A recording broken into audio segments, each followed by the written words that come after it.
இறைவன் திருப்பெயரால் எனது சிறு குறு உரையை ஆரம்பம் செய்கிறேன்.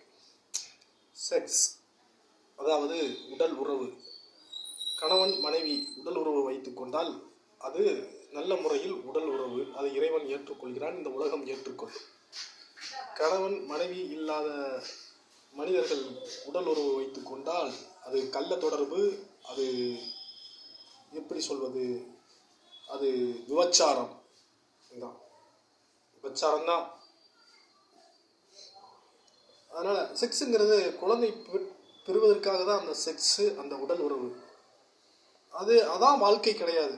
உடல் உறவு கொள்வது, செக்ஸ் வைத்துக் கொள்வது அதான் வாழ்க்கை கிடையாது. அதெல்லாம் தாண்டி எவ்வளவோ பிரச்சனைகள் இருக்குது, எவ்வளவோ சந்திக்க வேண்டியது இருக்குது, என்னென்னமோ எப்படியோ இருக்குது, எவ்வளவோ இது இருக்குது, நிறையா இருக்குது. அதை சொல்லிக்கிட்டே போகலாம்.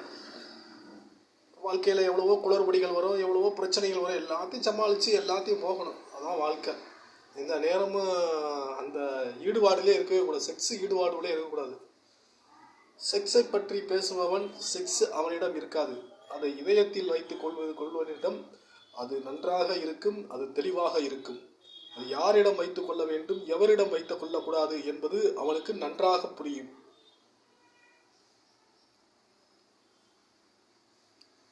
தேவையில்லாத ஆணோடு, தேவையில்லாத ஒரு பெண்ணோடு உறவு வைத்துக் கொண்டால் அது